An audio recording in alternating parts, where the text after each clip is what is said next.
بسم الله الرحمن الرحيم ياسين والقرآن الحكيم إنك لمن المرسلين على صراط مستقيم تنزيل العزيز الرحيم لتنذر قوما ما أنذر آباؤهم فهم غافلون لقد حق القول على أكثرهم فهم لا يؤمنون إنا جعلنا في أعناقهم أغلالا فهي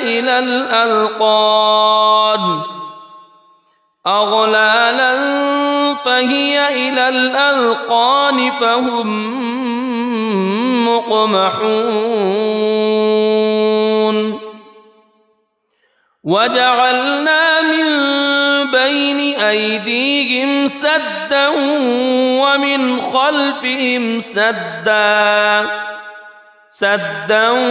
ومن خلفهم سدا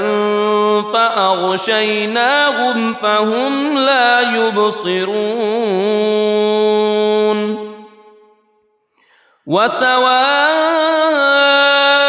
عليهم أأنذرتهم أم لم تنذرهم لا يؤمنون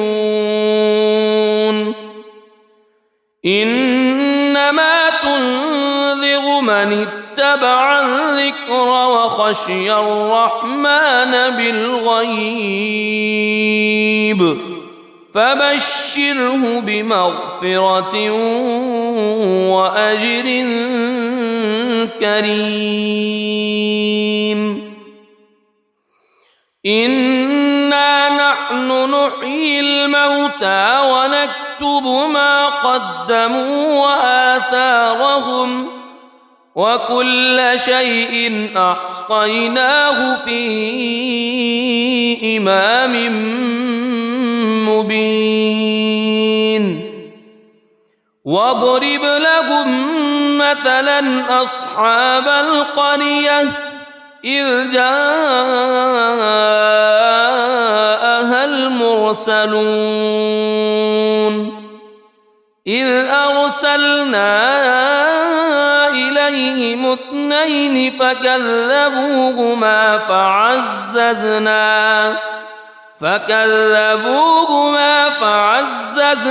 بثالث فقالوا إنا إليكم مرسلون قالوا ما أنتم إلا بشر مثلنا وما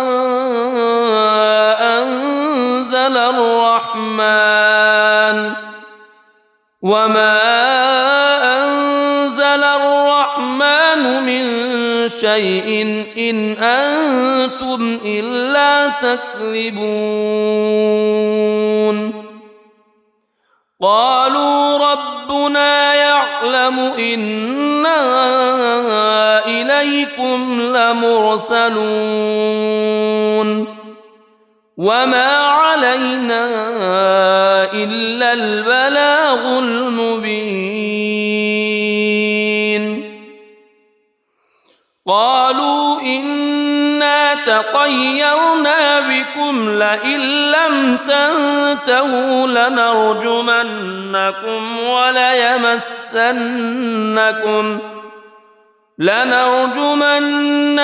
وليمسنكم منا عذاب أليم قالوا طائركم معكم أئن ذكرتم بل أنتم قوم مسرفون وجاء من أقصى المدينة رجل يسعى قال يا قوم اتبعوا المرسلين اتبعوا من لا يسألكم أجرا وهم مهتدون وما لي لا أعبد الذي فطرني وإليه ترجعون أأتخذ من دونه آلهة إن يردني الرحمن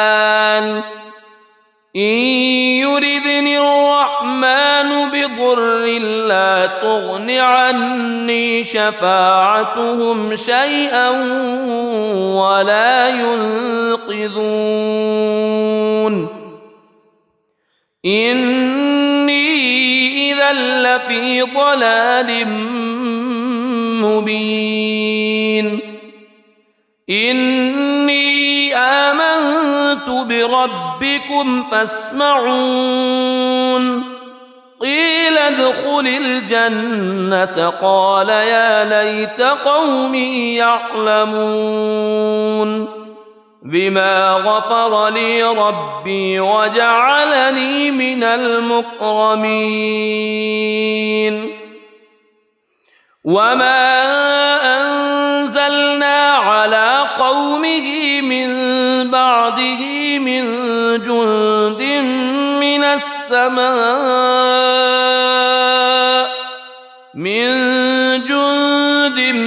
من السماء وما كنا منزلين إن كانت إلا صيحة واحدة فإذا هم خامدون يا حسرة على العباد ما يأتيهم من رسول إلا كانوا به يستهزئون ألم يروا كم أهلكنا قبلهم من القرون أنهم إليهم لا يرجعون وإن كل لما جميع لدينا محضرون وآية لهم الأرض الميتة أحييناها وأخرجنا منها حبا فمنه يأكلون وجعلنا فيها جنات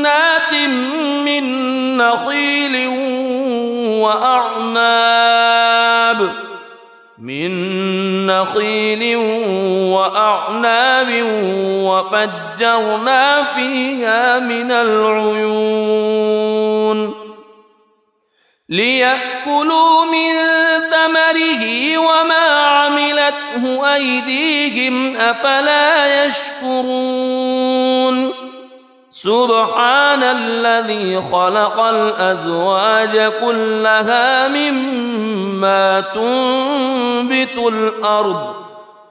مما تنبت الأرض ومن أنفسهم ومما لا يعلمون وآية لهم الليل نسلخ منه النهار فإذا هم مظلمون والشمس تجري لمستقر لها ذلك تقدير العزيز العليم والقمر قدرناه منازل حتى عاد كالعرجون القديم لا الشمس ينبغي لها أن تدرك القمر ولا الليل سابق النهار وكل في فلك يسبحون وآية لهم أنا حملنا ذريتهم في الفلك المشحون وخلقنا لهم من مثله ما يركبون وإن نشأ نغرقهم فلا صريخ لهم ولا هم ينقذون إلا رحمة منا ومتاعا إلى حين وإذا قيل لهم اتقوا ما بين أيديكم وما خلفكم لعلكم ترحمون وما تأتيهم من آية من آيات ربهم إلا كانوا عنها معرضين وإذا قيل لهم أنفقوا مما رزقكم الله قال الذين كفروا للذين آمنوا أنطعم من لو يشاء الله أطعمه إن أنتم إلا في ضلال مبين ويقولون متى هذا الوعد إن كنتم صادقين ما ينظرون إلا صيحة واحدة تأخذهم وهم يخصمون فلا يستطيعون توصية ولا إلى أهلهم يرجعون ونفخ في الصور فإذا هم من الأجداث إلى ربهم ينسلون قالوا يا ويلنا من بعثنا من مرقدنا هذا ما وعد الرحمن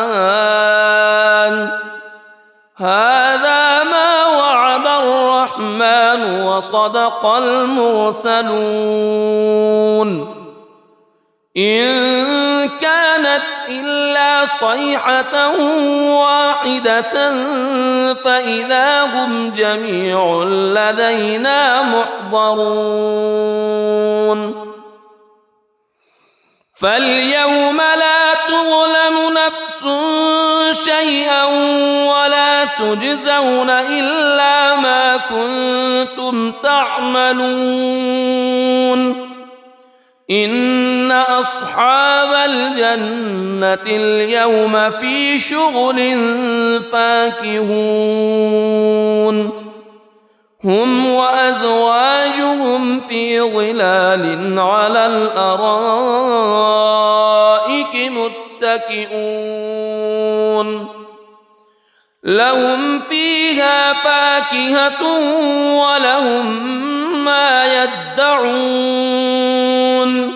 سلام قولا من رب رحيم وامتازوا اليوم أيها المجرمون ألم أعهد إليكم يا بني ألا تعبدوا الشيطان ألم أعهد إليكم يا بني آدم ألا تعبدوا الشيطان إنه لكم عدو مبين وأن اعبدوني هذا صراط مستقيم ولقد أضل منكم جبلا كثيرا أفلم تكونوا تعقلون هذه جهنم التي كنتم توعدون اصلوها اليوم بما كنتم تكفرون اليوم نختم على أفواههم وتكلمنا أيديهم وتشهد أرجلهم بما كانوا يكسبون ولو نشاء لطمسنا على أعينهم فاستبقوا الصراط فأنى يبصرون ولو نشاء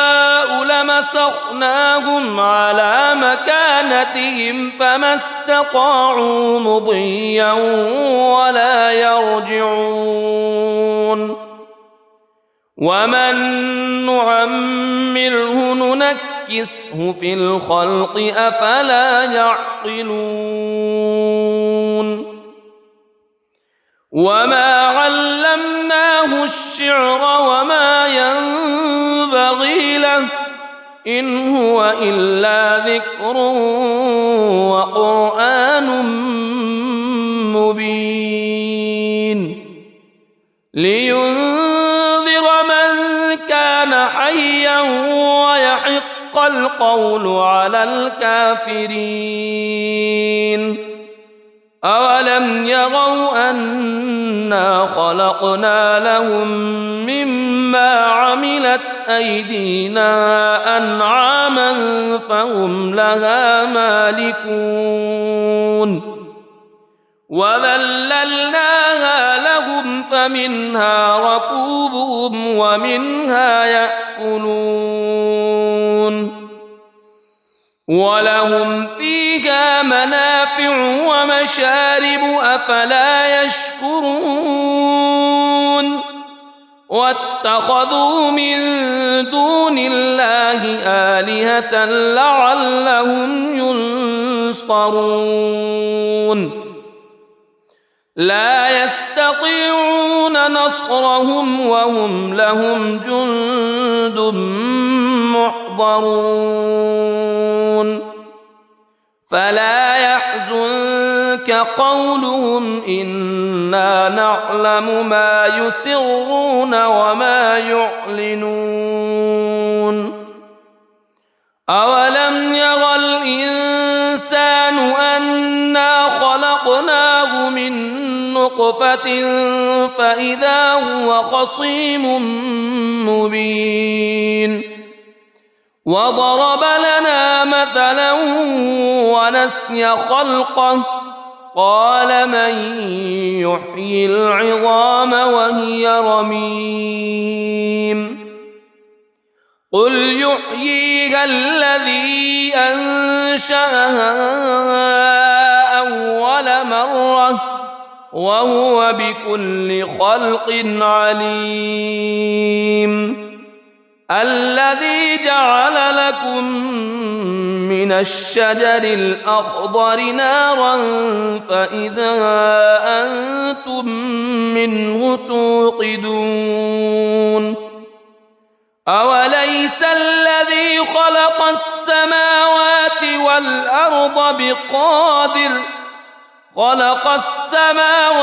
والأرض بقادر على أن يخلق مثلهم بلى وهو الخلاق العليم إنما أمره إذا أراد شيئا أن يقول له كن فيكون فسبحان الذي بيده ملكوت كل شيء وإليه ترجعون بسم الله الرحمن الرحيم الرحمن علم القرآن خلق الإنسان علمه البيان الشمس والقمر بحسبان والنجم والشجر يسجدان والسماء رفعها ووضع الميزان ألا تطغوا في الميزان وأقيموا الوزن بالقسط ولا تخسروا الميزان والأرض وضعها للأنام فيها فاكهة والنخل ذات الأكمام والحب ذو العصف والريحان فبأي آلاء ربكما تكذبان خلق الإنسان من صلصال كالفخار وخلق الجان من مارج من نار فبأي آلاء ربكما تكذبان رب المشرقين ورب المغربين فبأي آلاء ربكما تكذبان مرج البحرين يلتقيان بينهما برزخ لا يبغيان فبأي آلاء ربكما تكذبان يخرج منهما اللؤلؤ والمرجان فبأي آلاء ربكما تكذبان وله الجوار المنشآت في البحر كالأعلام فبأي آلاء ربكما تكذبان كل من عليها فان ويبقى وجه ربك ذو الجلال والإكرام فبأي آلاء ربكما تكذبان يسأله من في السماوات والأرض كل يوم هو في شأن فبأي آلاء ربكما تكذبان سنفرغ لكم أيها الثقلان فبأي آلاء ربكما تكذبان يا معشر الجن والإنس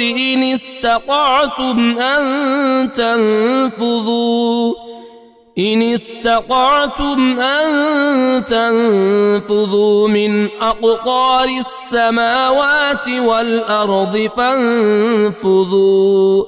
لا تنفذون إلا بسلطان فبأي آلاء ربكما تكذبان يرسل عليكما شواظ من نار ونحاس فلا تنتصران فبأي آلاء ربكما تكذبان فإذا انشقت السماء فكانت وردة كالدهان فبأي آلاء ربكما تكذبان فيومئذ لا يسأل عن ذنبه إنس ولا جان فبأي آلاء ربكما تكذبان يعرف المجرمون بسيماهم فيؤخذ بالنواصي والأقدام فبأي آلاء ربكما تكذبان هذه جهنم التي يكذب بها المجرمون يطوفون بينها وبين حميم آن فبأي آلاء ربكما تكذبان ولمن خاف مقام ربه جنتان فبأي آلاء ربكما تكذبان ذواتا أفنان فبأي آلاء ربكما تكذبان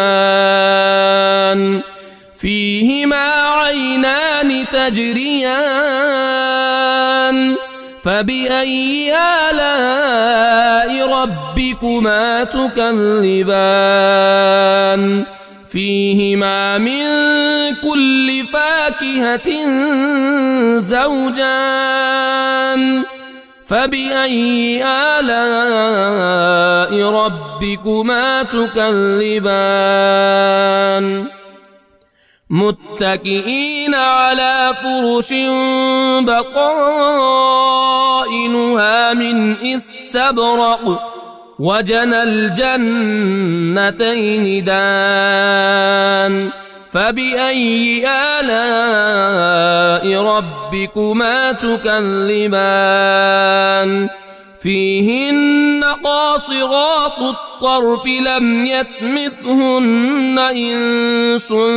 قبلهم ولا جان فبأي آلاء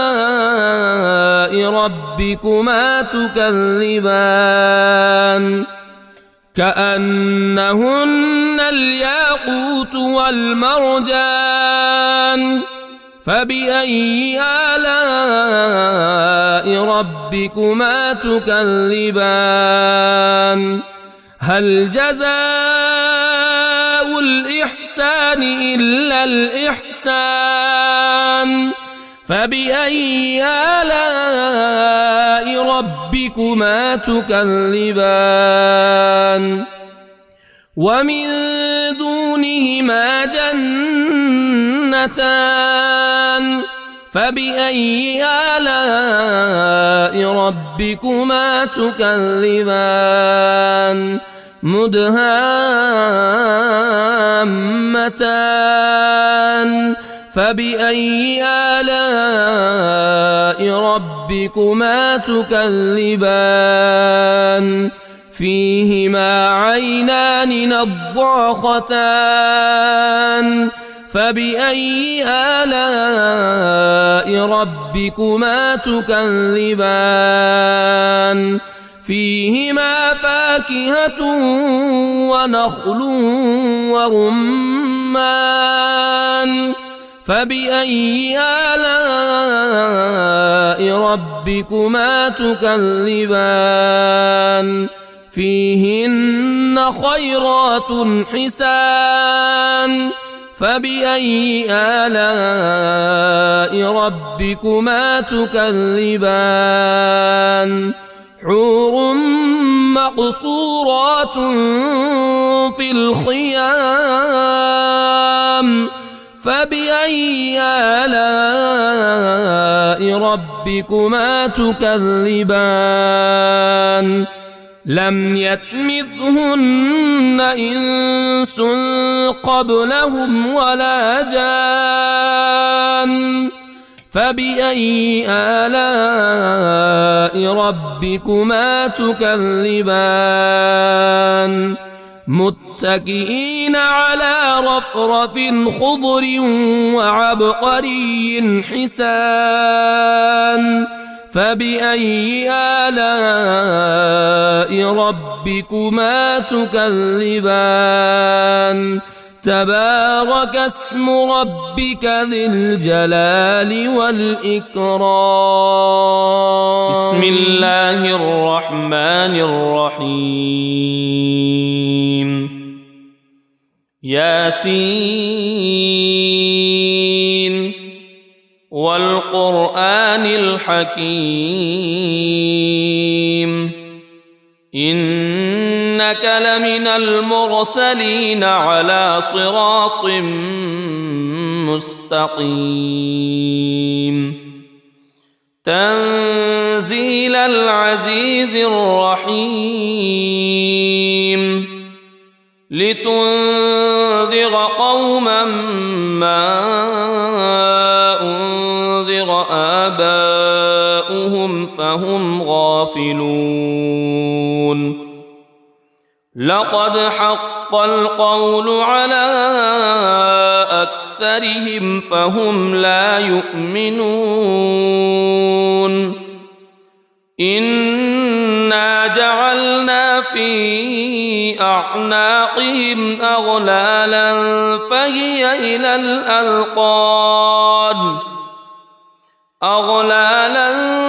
فهي إلى الأذقان فهم مقمحون وجعلنا من بين أيديهم سدا ومن خلفهم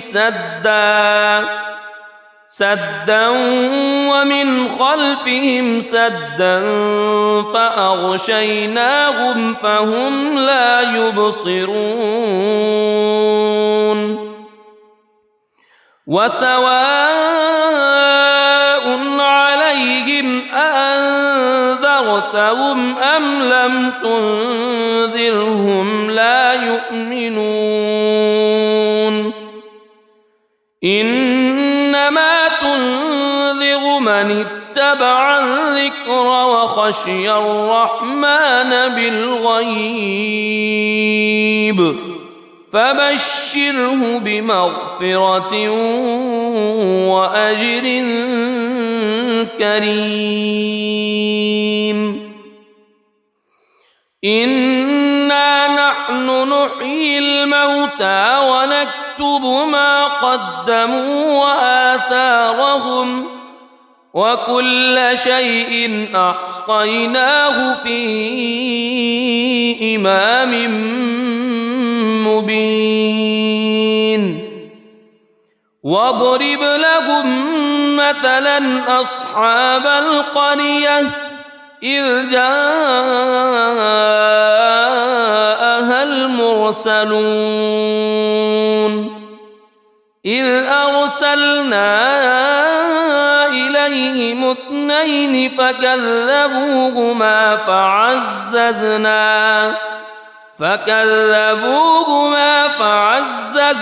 بثالث فقالوا إنا إليكم مرسلون قالوا ما أنتم إلا بشر مثلنا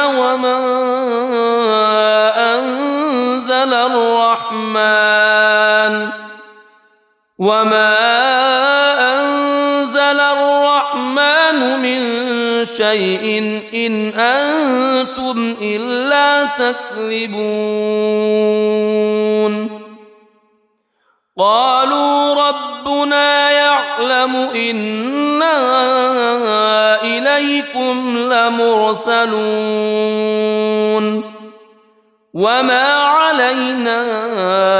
إلا البلاغ المبين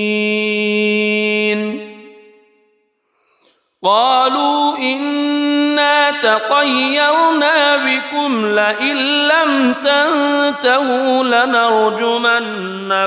وليمسنكم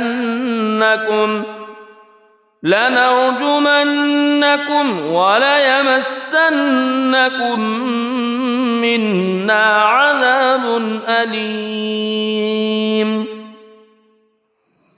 قالوا طائركم معكم أئن ذكرتم بل أنتم قوم مسرفون وجاء من أقصى المدينة رجل يسعى قال يا قوم اتبعوا المرسلين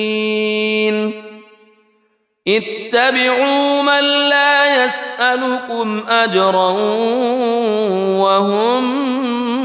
مهتدون وما لي لا أعبد الذي فطرني وإليه ترجعون أأتخذ من دونه آلهة إن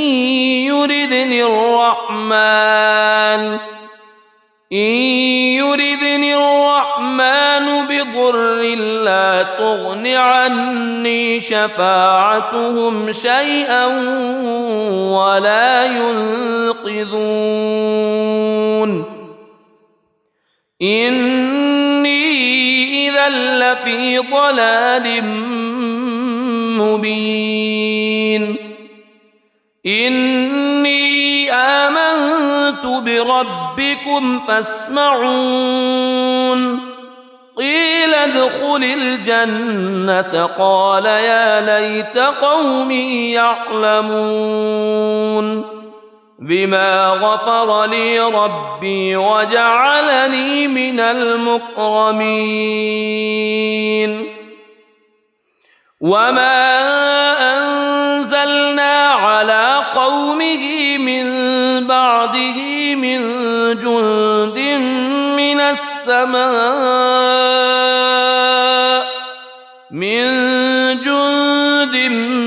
من السماء وما كنا منزلين إن كانت إلا صيحة واحدة فإذا هم خامدون يا حسرة على العباد ما يأتيهم من رسول إلا كانوا به يستهزئون ألم يروا كم أهلكنا قبلهم من القرون أنهم إليهم لا يرجعون وإن كل لما جميع لدينا محضرون وآية لهم الأرض الميتة أحييناها وأخرجنا منها حبا فمنه يأكلون وجعلنا فيها جنات من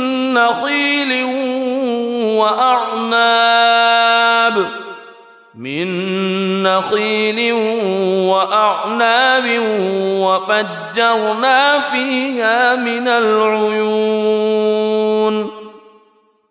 ليأكلوا من ثمره وما عملته أيديهم أفلا يشكرون سبحان الذي خلق الأزواج كلها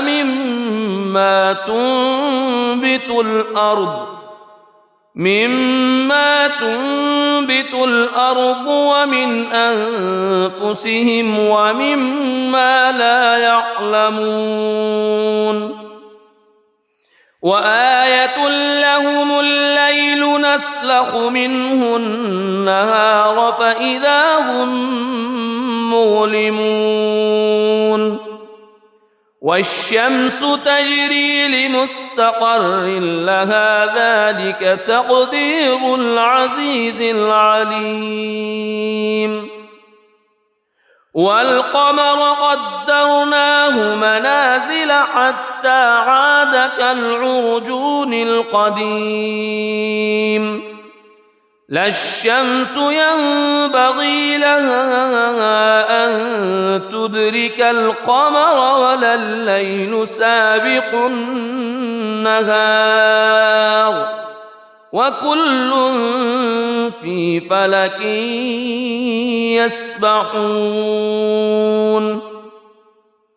وآية لهم أنا حملنا ذريتهم في الفلك المشحون وخلقنا لهم من مثله ما يركبون وإن نشأ نغرقهم فلا صريخ لهم ولا هم ينقذون إلا رحمة منا ومتاعا إلى حين وإذا قيل لهم اتقوا ما بين أيديكم وما خلفكم لعلكم ترحمون وما تأتيهم من آية من آيات ربهم إلا كانوا عنها معرضين وإذا قيل لهم أنفقوا مما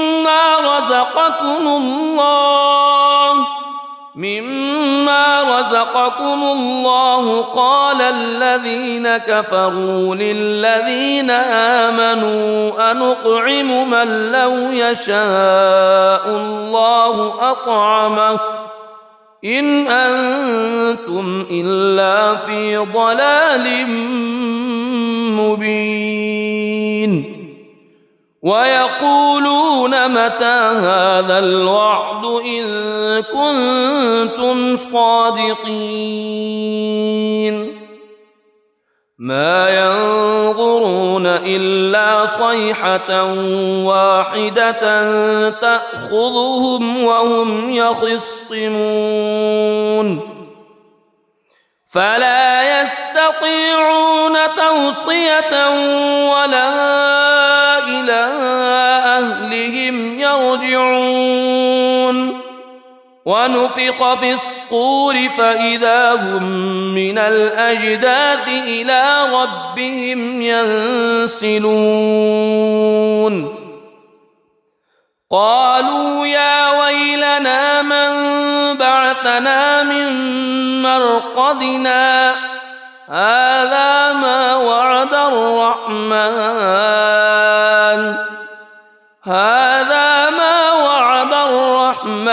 وصدق المرسلون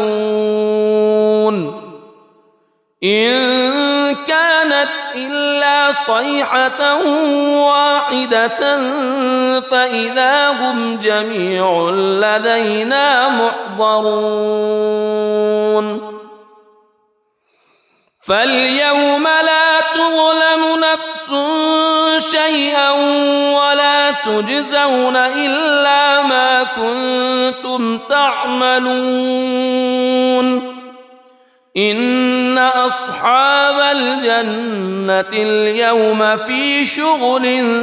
فاكهون هم وأزواجهم في ظلال على الأرائك متكئون لهم فيها فاكهة ولهم ما يدعون سلام قولا من رب رحيم وامتازوا اليوم أيها المجرمون ألم أعهد إليكم يا بني ألا تعبدوا الشيطان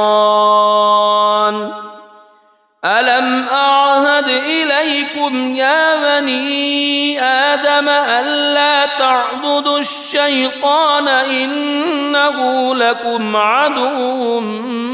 مبين وأن اعبدوني هذا صراط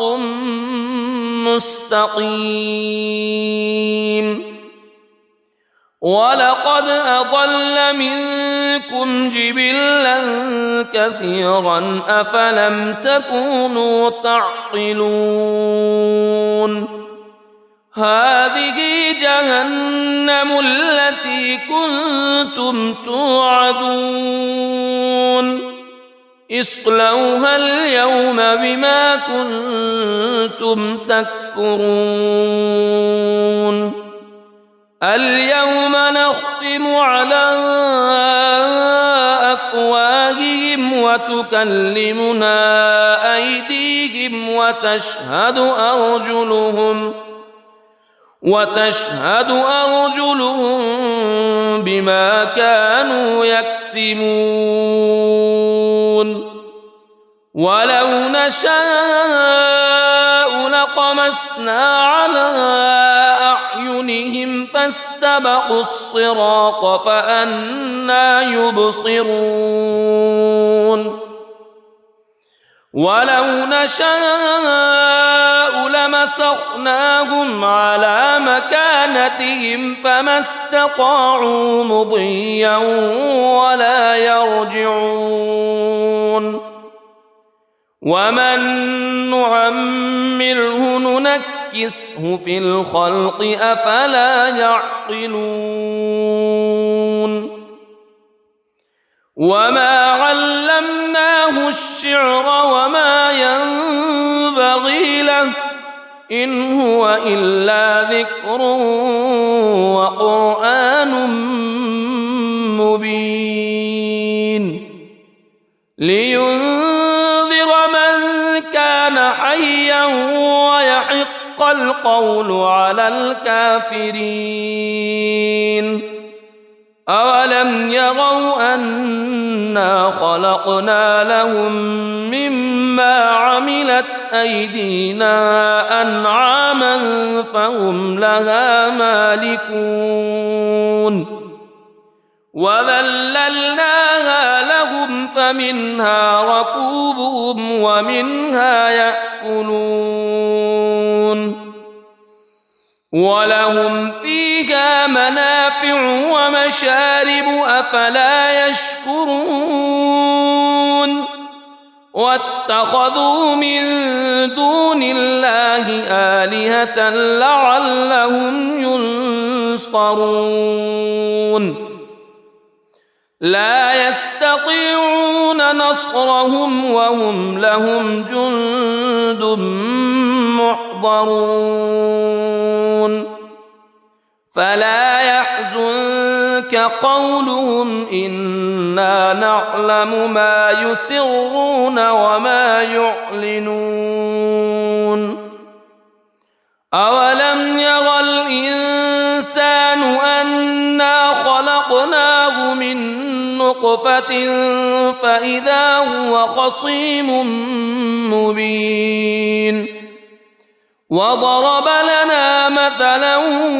ونسي خلقه قال من يحيي العظام وهي رميم قل يحييها الذي أنشأها أول مرة وهو بكل خلق عليم الذي جعل لكم من الشجر الأخضر نارا فإذا أنتم منه توقدون أوليس الذي خلق السماوات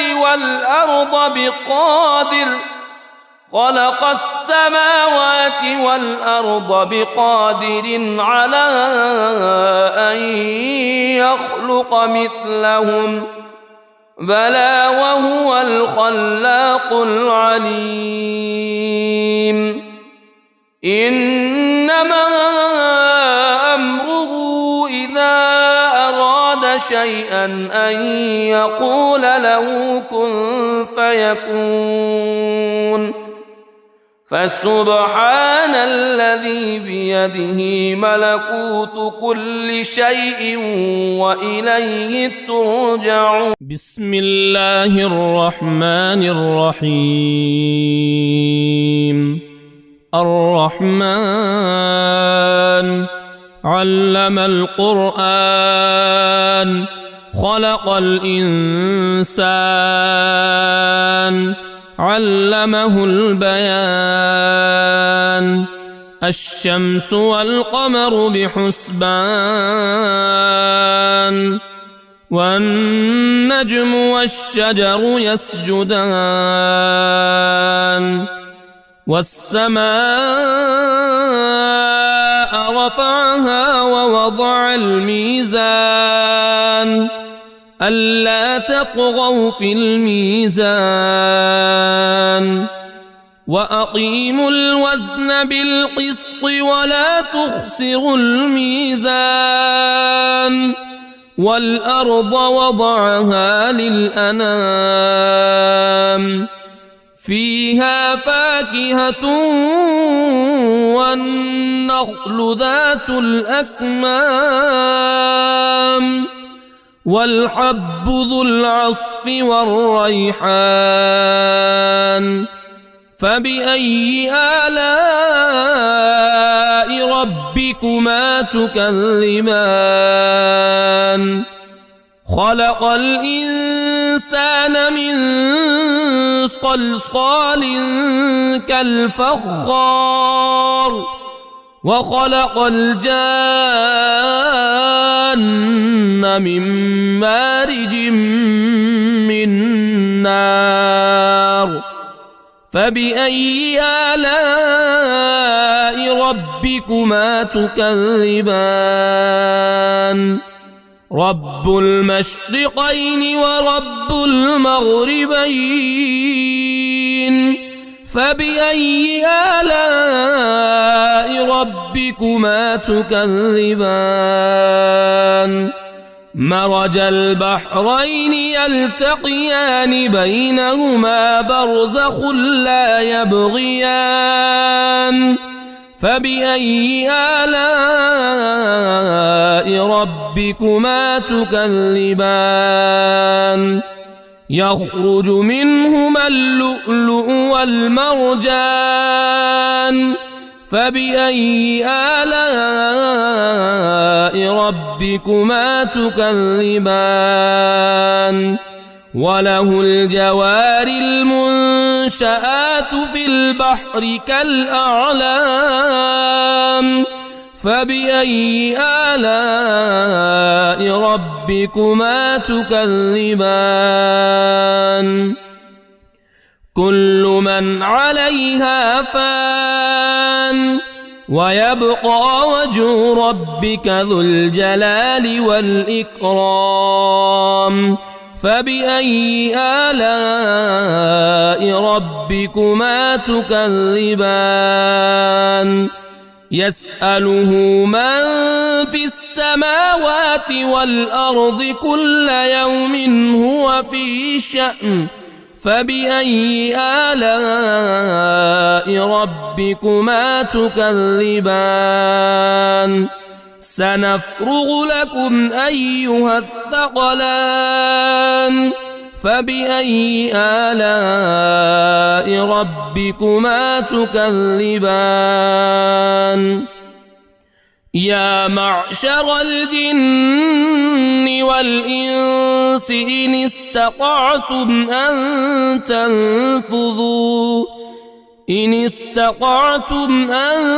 تنفذوا من أقطار السماوات والأرض فانفذوا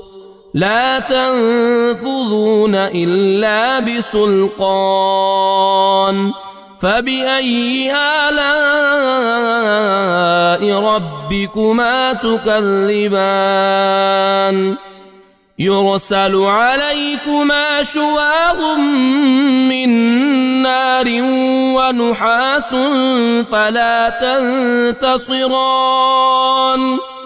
فبأي آلاء ربكما تكذبان؟ فإذا انشقت السماء فكانت وردة كالدهان فبأي آلاء ربكما تكذبان فيومئذ لا يسأل عن ذنبه إنس ولا جان فبأي آلاء ربكما تكذبان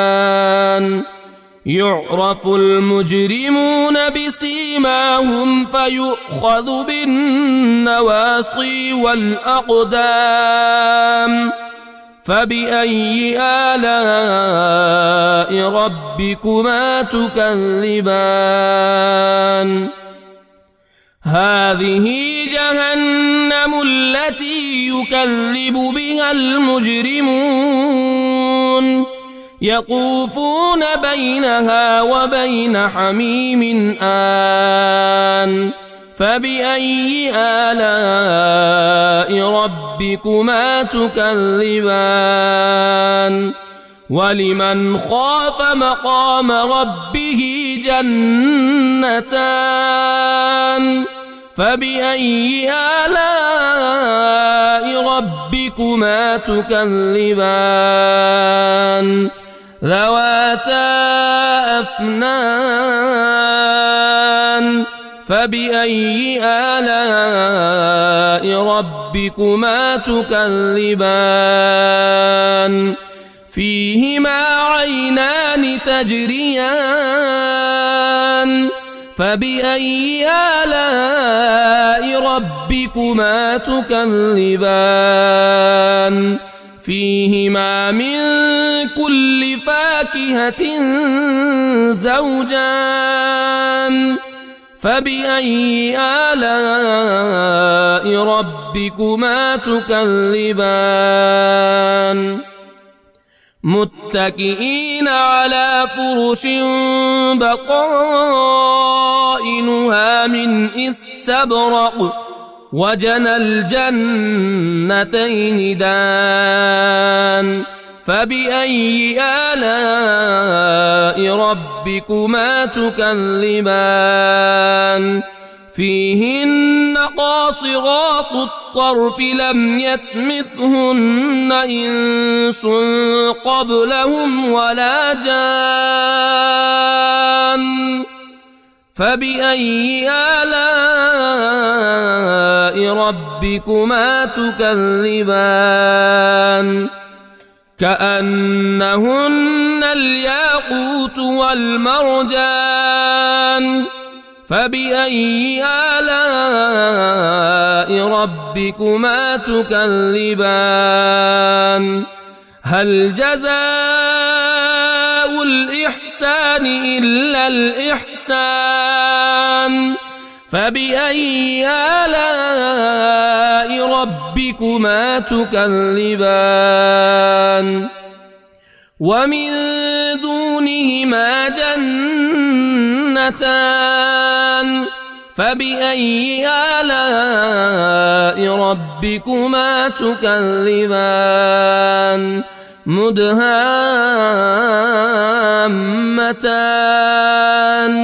فبأي آلاء ربكما تكذبان فيهما عينان نضاختان فبأي آلاء ربكما تكذبان فيهما فاكهة ونخل ورمان فبأي آلاء ربكما تكذبان فيهن خيرات حسان فبأي آلاء ربكما تكذبان حور مقصورات في الخيام فبأي آلاء ربكما تكذبان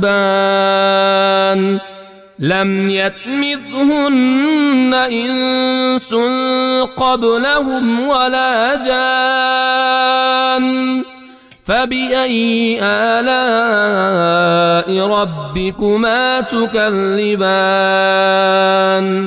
متكئين على رفرف خضر وعبقري حسان فبأي آلاء ربكما تكذبان تبارك اسم ربك ذي الجلال والإكرام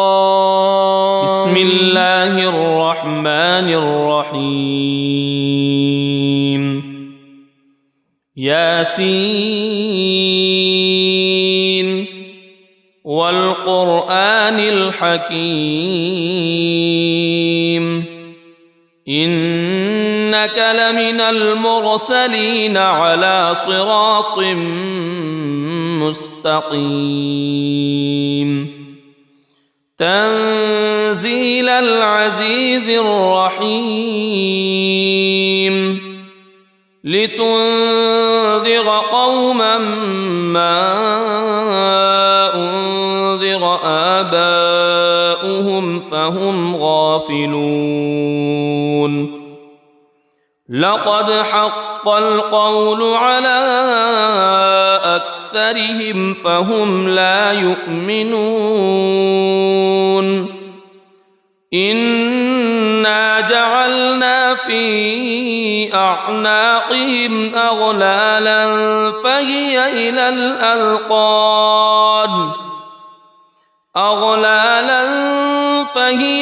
الأذقان فهم مقمحون وجعلنا من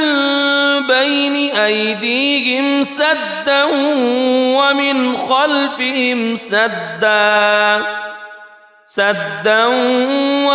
خلفهم سدا فأغشيناهم فهم لا يبصرون وسواء عليهم أأنذرتهم أم لم تنذرهم لا يؤمنون إنما تنذر من اتبع الذكر وخشي الرحمن بالغيب فبشره بمغفرة وأجر كريم إنا نحن نحيي الموتى ونكتب ما قدموا وآثارهم وكل شيء أحصيناه في إمام مبين واضرب لهم مثلا أصحاب القرية إذ جاءها المرسلون إذ أرسلنا إليهم اثنين فكذبوهما فعززنا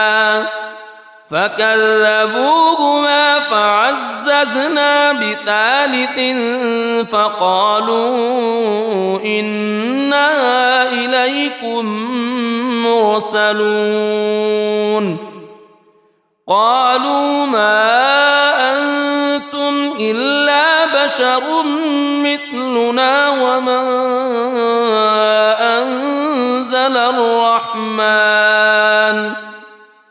وما أنزل الرحمن من شيء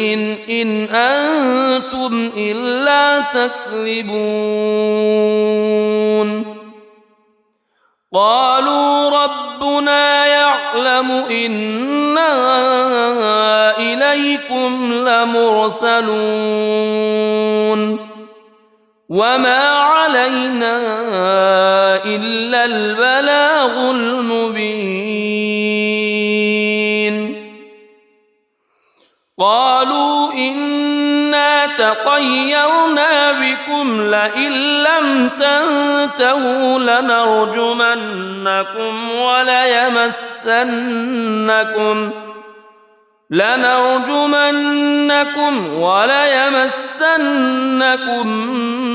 منا عذاب أليم قالوا طائركم معكم أئن ذكرتم بل أنتم قوم مسرفون وجاء من أقصى المدينة رجل يسعى قال يا قوم اتبعوا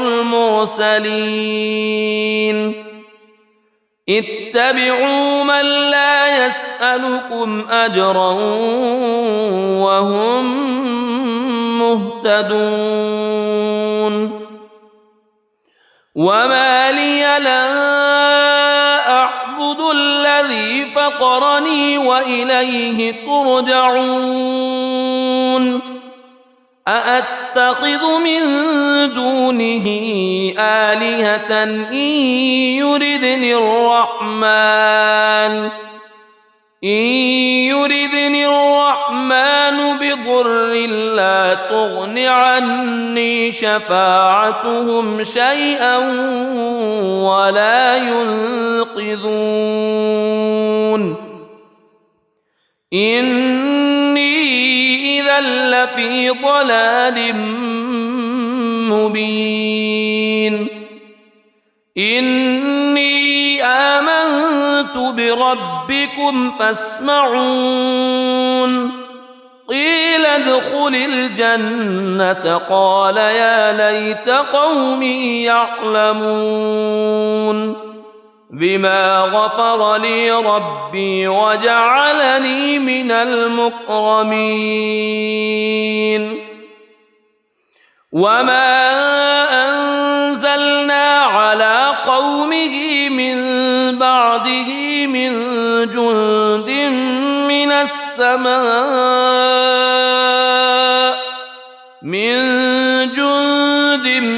من السماء وما كنا منزلين إن كانت إلا صيحة واحدة فإذا هم خامدون يا حسرة على العباد ما يأتيهم من رسول إلا كانوا به يستهزئون ألم يروا كم أهلكنا قبلهم من القرون أنهم إليهم لا يرجعون وإن كل لما جميع لدينا محضرون وآية لهم الأرض الميتة أحييناها وأخرجنا منها حبا فمنه يأكلون وجعلنا فيها جنات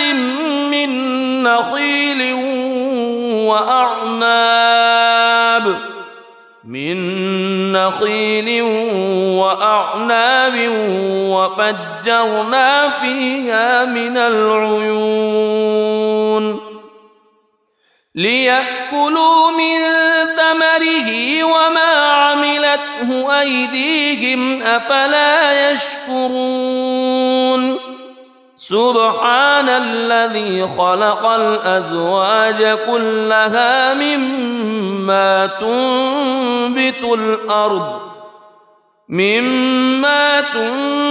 الأرض ومن أنفسهم ومما لا يعلمون وآية لهم الليل نسلخ منه النهار فإذا هم مظلمون والشمس تجري لمستقر لها ذلك تقدير العزيز العليم والقمر قدرناه منازل حتى عاد كالعرجون القديم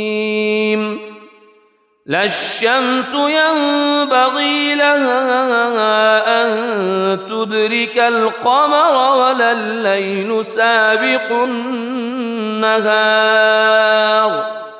وكل في فلك يسبحون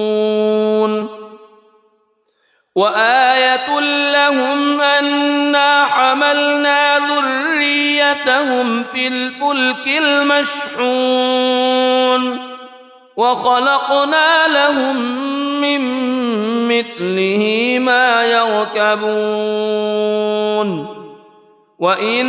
نشأ نغرقهم فلا صريخ لهم ولا هم ينقذون إلا رحمة منا ومتاعا إلى حين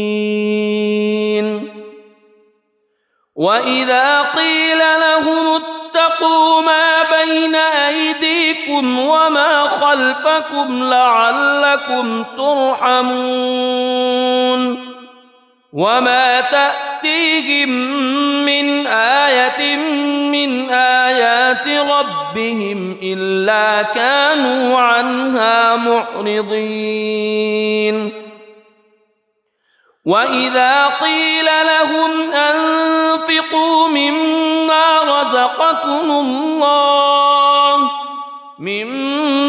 رزقكم الله قال الذين كفروا للذين آمنوا أنطعم من لو يشاء الله أطعمه إن أنتم إلا في ضلال مبين ويقولون متى هذا الوعد إن كنتم صادقين ما ينظرون إلا صيحة واحدة تأخذهم وهم يخصمون فلا يستطيعون توصية ولا إلى أهلهم يرجعون ونفخ في الصور فإذا هم من الأجداث إلى ربهم ينسلون قالوا يا ويلنا من بعثنا من مرقدنا هذا ما وعد الرحمن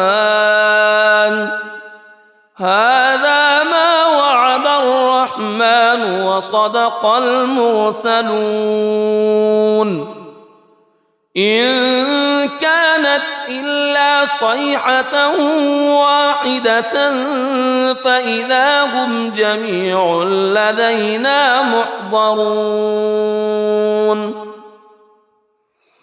فاليوم لا تظلم نفس شيئا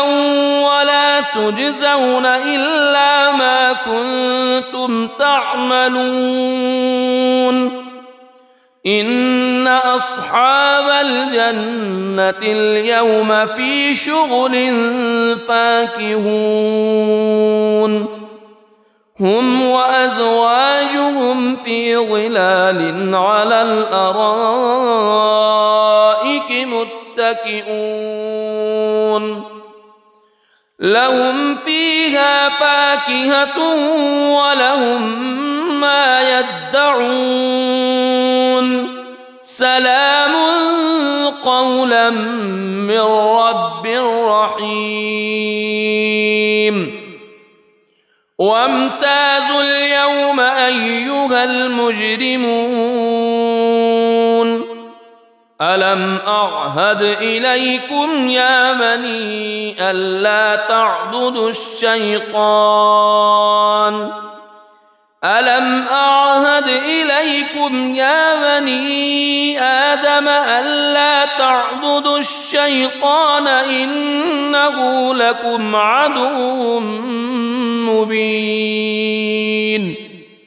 وأن اعبدوني هذا صراط مستقيم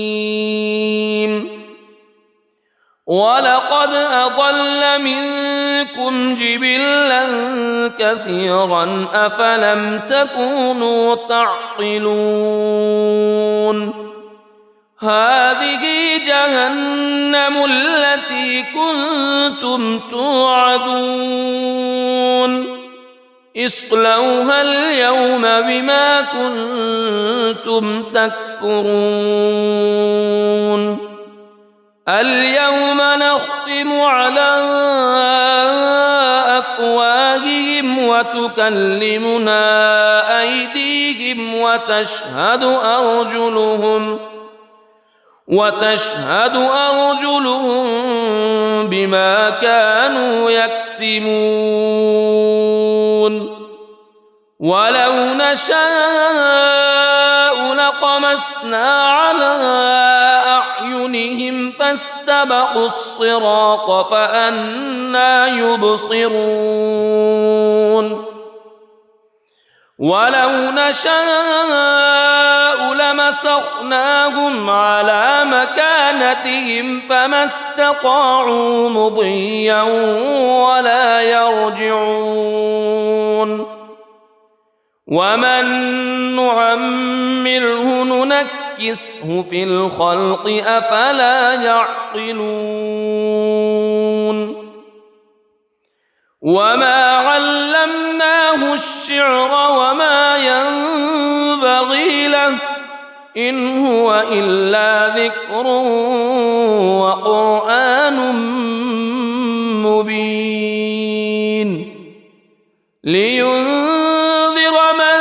كان حيا ويحق القول على الكافرين أولم يروا أنا خلقنا لهم مما عملت أيدينا أنعاما فهم لها مالكون وذللناها لهم فمنها ركوبهم ومنها يأكلون ولهم فيها منافع ومشارب أفلا يشكرون واتخذوا من دون الله آلهة لعلهم ينصرون لا يستطيعون نصرهم وهم لهم جند محضرون فلا يحزنك قولهم إنا نعلم ما يسرون وما يعلنون أولم ير الإنسان أنا خلقناه من نطفة فإذا هو خصيم مبين وضرب لنا مثلا ونسي خلقه قال من يحيي العظام وهي رميم قل يحييها الذي أنشأها أول مرة وهو بكل خلق عليم الذي جعل لكم من الشجر الأخضر نارا فإذا أنتم منه توقدون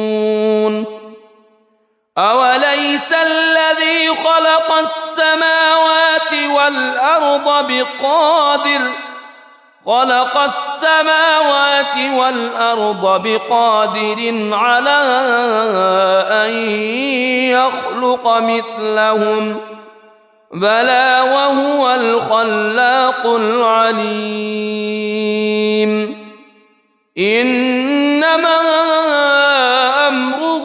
إذا أراد شيئا أن يقول له كن فيكون فسبحان الذي بيده ملكوت كل شيء وإليه ترجعون. بسم الله الرحمن الرحيم. الرحمن علم القرآن خلق الإنسان علمه البيان الشمس والقمر بحسبان والنجم والشجر يسجدان والسماء رفعها ووضع الميزان ألا تطغوا في الميزان وأقيموا الوزن بالقسط ولا تخسروا الميزان والأرض وضعها للأنام فيها فاكهة والنخل ذات الأكمام والحب ذو العصف والريحان فبأي آلاء ربكما تكذبان خلق الإنسان من صلصال كالفخار وخلق الجان من مارج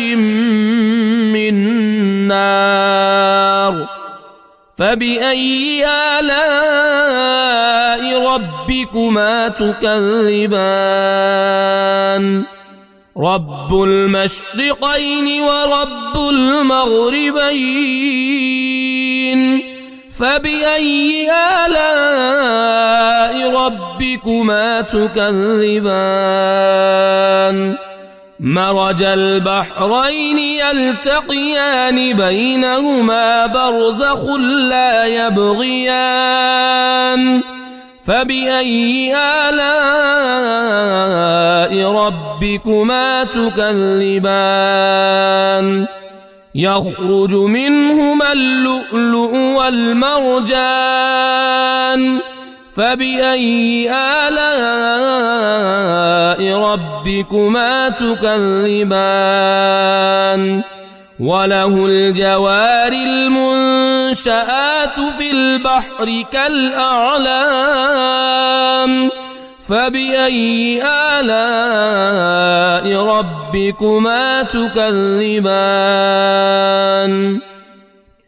كل من عليها فان ويبقى وجه ربك ذو الجلال والإكرام فبأي آلاء ربكما تكذبان يسأله من في السماوات والأرض كل يوم هو في شأن فبأي آلاء ربكما تكذبان سنفرغ لكم أيها الثقلان فبأي آلاء ربكما تكذبان يا معشر الجن والإنس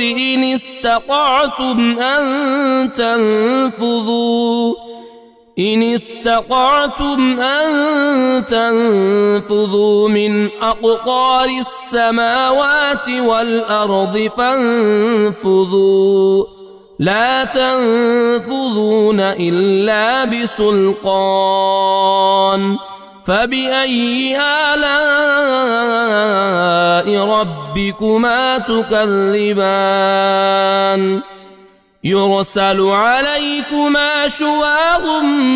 من نار ونحاس فلا تنتصران فبأي آلاء ربكما تكذبان فإذا انشقت السماء فكانت وردة كالدهان فبأي آلاء ربكما تكذبان فيومئذ لا يسأل عن ذنبه إنس ولا جان فبأي آلاء ربكما تكذبان يعرف المجرمون بسيماهم فيؤخذ بالنواصي والأقدام فبأي آلاء ربكما تكذبان هذه جهنم التي يكذب بها المجرمون يطوفون بينها وبين حميم آن فبأي آلاء ربكما تكذبان ولمن خاف مقام ربه جنتان فبأي آلاء ربكما تكذبان ذواتا أفنان فبأي آلاء ربكما تكذبان فيهما عينان تجريان فبأي آلاء ربكما تكذبان فيهما من كل فاكهة زوجان فبأي آلاء ربكما تكذبان متكئين على فرش بطائنها من استبرق وجنى الجنتين دان فبأي آلاء ربكما تكذبان فيهن قاصرات الطرف لم يطمثهن إنس قبلهم ولا جان فبأي آلاء ربكما تكذبان كأنهن الياقوت والمرجان فبأي آلاء ربكما تكذبان هل جزاء الإحسان إلا الإحسان فبأي آلاء ربكما تكذبان ومن دونهما جنتان فبأي آلاء ربكما تكذبان مدهامتان فبأي آلاء ربكما تكذبان فيهما عينان نضاختان فبأي آلاء ربكما تكذبان فيهما فاكهة ونخل ورمان رمان فبأي آلاء ربكما تكذبان فيهن خيرات حسان فبأي آلاء ربكما تكذبان حور مقصورات في الخيام فبأي آلاء ربكما تكذبان لم يطمثهن إنس قبلهم ولا جان فبأي آلاء ربكما تكذبان متكئين على رفرف خضر وعبقري حسان فبأي آلاء ربكما تكذبان تبارك اسم ربك ذي الجلال والإكرام